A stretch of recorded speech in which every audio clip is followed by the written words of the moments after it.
That's so interesting. Does everybody naturally have the ability to possess that energy and to manifest these things? Everybody has the ability to do that. We're born with this natural ability to be able to experience life to the fullest. Babies, when we're born, we have no fears. We Mhm. have no insecurities. You have children, right? Mhm. I've been working in my business for over 30 years, Yes. and children have no fears. They have no negatives. They have No no jealousy. jealousy, no competition, no insecurities, no low confidence, low self-esteem, you name it, Pure. until we put that in there. True. Until we start saying, "Oh, no, no, no, you can't do this. You can't have it. You can't think it. You can't feel that. That cannot possibly come to you because, well, we've never had $1 million in our family. Why would you think you deserve to have $1 million? Why Mm. do you think you deserve to have a brand new car or a healthy, happy relationship?" So, children have this and they can manifest things very, very quickly. But then we learn that it's not safe to do Wow. so. So we shut that off. That's something very interesting. You said children have an easier way of manifesting. So that means that we all have the ability, as you confirmed, but something's blocking that, and that something could be either jealousy, it can be resentment, it can be hate. Are those some of the things that block our energy? It is. And it's also, what we're seeing in the social media, what we see on TV, what we watch in the news, what we hear on the radio. So Hmm. we live in a society that everything is available to us now. I just, I grew up in Alaska. I didn't grow up here in Los Angeles. I grew up in a whole different environment. When I Yes. moved here when I was about 19, it was a culture shock for me. Even though I'm moving into the same country, Alaska's, one of the states, but I grew up with a different mindset of, how you deal with people, how you deal with nature. Mm. And then coming here, and there's, 10 million plus people here, the energy shifted.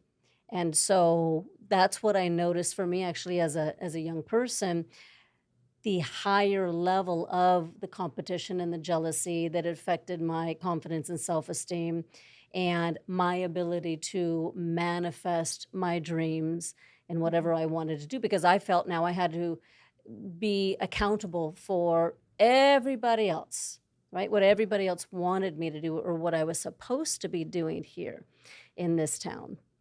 Wow, that's so interesting. Is that why you got into hypnotherapy and the mind coaching? Yeah, well, actually, it's a funny story. Please. I'd love to hear your So I've been story. doing hypnotherapy for about 33 years. My I'm an goodness. instructor of hypnotherapy. I also do neurolinguistic programming. I'm a mind coach, and I work with energy in the body as well.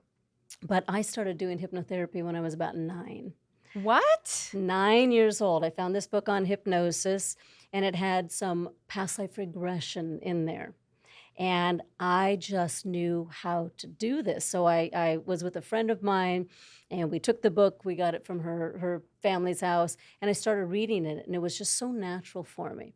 So I started doing past life regressions, which is just a hypnotic modality of kind of going back and looking to see if you've lived in another life. When I Oh was about my. 9 years old, I was in fourth grade. And I would do it with all the kids in the neighborhood and just, it was just something I did. It was just like a little fun little thing. And I didn't know that there were schools for hypnosis.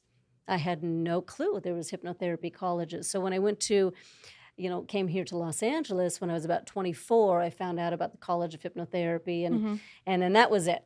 I went Wow. there and I started studying and I became the youngest teacher on staff and the youngest hypnotherapist. And it just opened up so many avenues for me.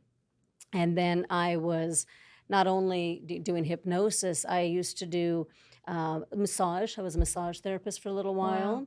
I worked in fitness for a little while.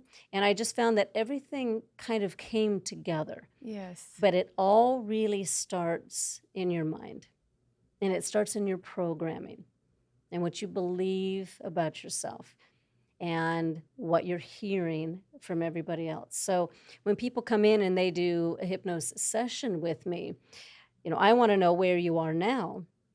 I want to know what the dreams and the goals are that you want to manifest.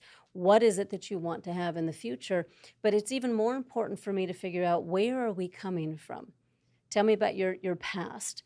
Tell me Wow. about growing up in the first 8 or 9 years of your life. What was that like for you? Because that imprints your subconscious beliefs.